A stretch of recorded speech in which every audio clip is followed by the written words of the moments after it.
বন্ধুসকল কি খবৰ? আজি আকৌ বহুত নম্বৰত আহিলোঁ দেই আপোনালোকৰ মাজলৈ। মানে কিয় গম পাইছেনে?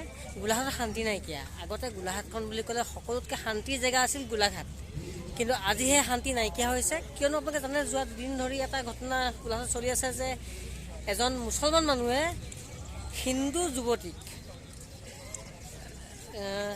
ভুল পৰিচয়েৰে, মিঠা পৰিচয়েৰে প্ৰেমৰ জালত ফচোৱা বুলি ওলাইছে আৰু পলুৱাই নি এটা সন্তানৰ মৃত্যু কৰিলে। তাৰ পাছত এতিয়া তেওঁলোকৰ ঘৰত আহি একেদিনাই 3টা মানুহ মাৰি শেষ কৰিলে। আৰু তাৰ ওপৰতে আজি গোলাঘাট সমন্বয় ক্ষেত্ৰত মানুহ যথেষ্ট ভিৰ লাগিছেহি আৰু ইয়াত প্ৰতিবাদী সমদল হ'ব আৰু মুখ্যমন্ত্ৰীলৈ স্মাৰকপত্ৰ দিব। গতিকে কেনেধৰণে কি কৰিব নকৰিব আপোনালোকে ইয়াত চাই যাব পাৰিব। মই আপোনাক গোটেই পৰিৱেশ দেখুৱাই যাম।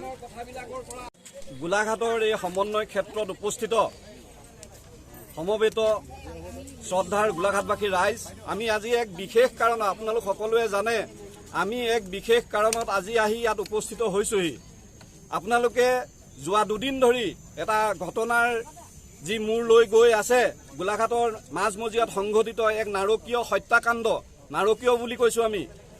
3জনকৈ লোকক একেটা ঘৰতে হত্যা কৰি হত্যাকাৰীয়ে যাৰ ওপৰত অভিযোগ আহিছে তেওঁ বীৰদৰ্পে থানাত গৈ আত্মসমৰ্পণ কৰিছে।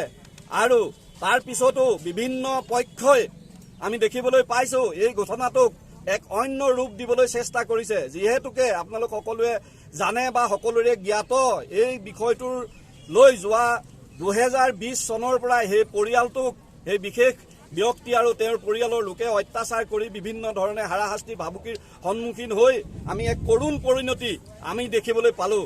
গতিকে সকলো গোলাঘাটবাসী ৰাইজে আজি সচেতন মনেৰে ইয়াত আহি উপস্থিত হৈছে। আমি শান্তিপূৰ্ণভাৱে এই সমদল কৰি আমি মাননীয় মুখ্যমন্ত্ৰী মহোদয়লৈ স্মাৰক পত্ৰ প্ৰেৰণ কৰিম।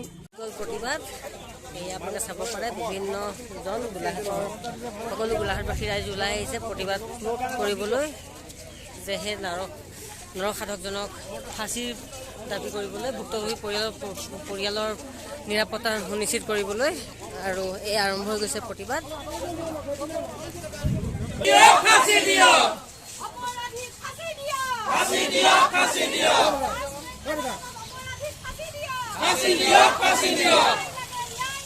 আমাক ন্যায় লাগে, বিচাৰ হ'ব লাগে। ফাঁচি দিয়ক, ফাঁচি দিয়ক, ন্যায় লাগে, ন্যায় লাগে।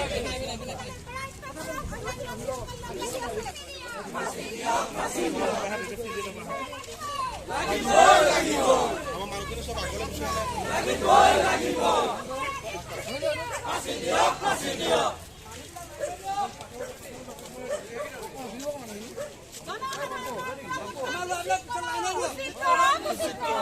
জনসাধাৰণৰ নিৰাপত্তা নিশ্চিত কৰক, নিশ্চিত কৰক, নিশ্চিত কৰক। আমাক ন্যায় লাগে, ন্যায় লাগে, ন্যায় লাগে। আদালতত দোষীক শাস্তি দিয়ক, ফাঁচি দিয়ক, শাস্তি দিয়ক। লকপট কঠোৰ আইন প্ৰণয়ন কৰক, প্ৰণয়ন কৰক।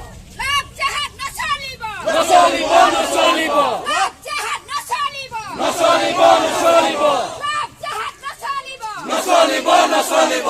জেহাদিক ফাঁসি দিয়ক, ফাঁচি দিয়ক, ফাঁচি দিয়ক, জেহাদিক ফাঁসি দিয়ক, ফাঁচি দিয়ক, ফাঁচি দিয়ক। আমাক ন্যায় লাগে, ন্যায় লাগে, ন্যায় লাগে, আমাক ন্যায় লাগে, ন্যায় লাগে, ন্যায় লাগে। দোষীৰ শাস্তি আদালতত বিচাৰ কৰক, বিচাৰ কৰক, বিচাৰ কৰক। দোষীৰ লগত জড়িত অন্যান্য সহযোগীক কৰায়ত্ব কৰক।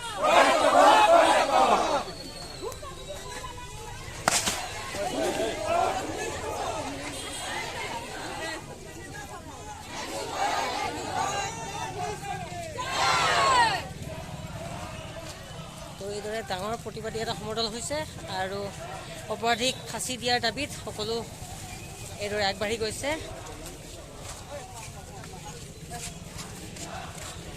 এক লানি নিচিগা ভিৰ, দীঘল সমদল এটা লৈ গৈছে সকলোৱে।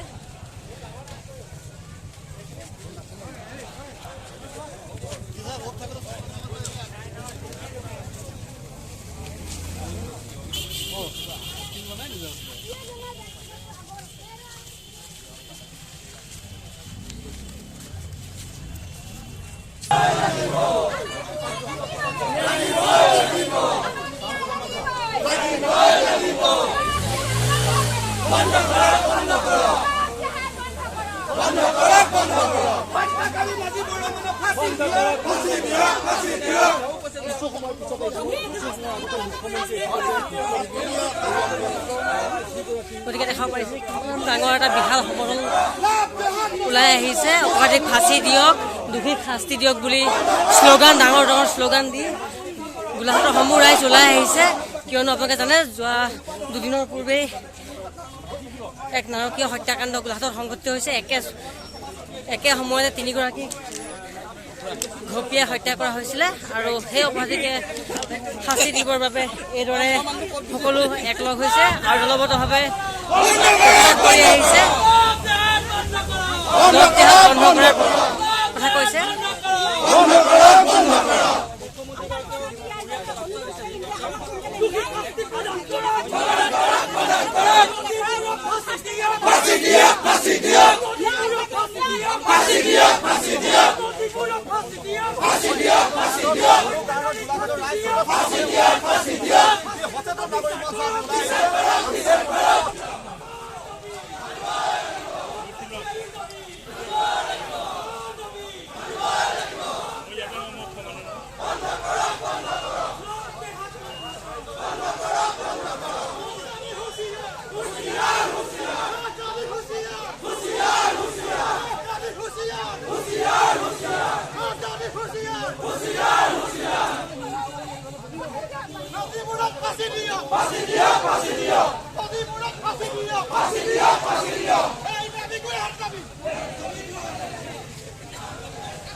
বন্ধুসকল আপোনালোকে নিশ্চয় দেখা পাইছে যে কিদৰে গোলাঘাটত একদম জুই জ্বলি আছে চৌফালে।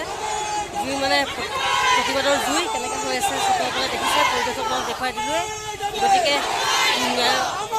গতিকে অপৰাধীক শাস্তি বিহিব লাগে, তেওঁলোকৰ একো দাবী হয় আৰু সকলোৰে পৰিয়ালৰ সুনিশ্চিত কৰিব গৈছে নিৰাপত্তা, তেওঁলোকৰ বিপুল দাবী। গতিকে এইকাৰণেই গোলাঘাটৰ সমূহ ৰাইজ আজি উঠি আহিছে লগত জড়িত ব্যক্তিজনৰ শাস্তিৰ দাবী তুলি।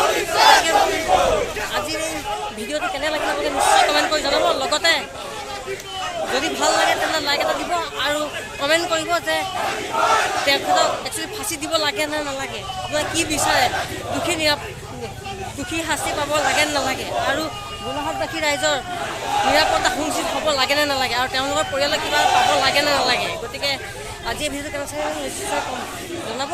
আৰু যিসকল নতুনকৈ চাই আছে তেওঁলোকসকলে চেনেলটো ছাবস্ক্ৰাইব কৰিব বুলি আশা ৰাখি সামৰি মাৰিছোঁ। আজি আহিলোঁ।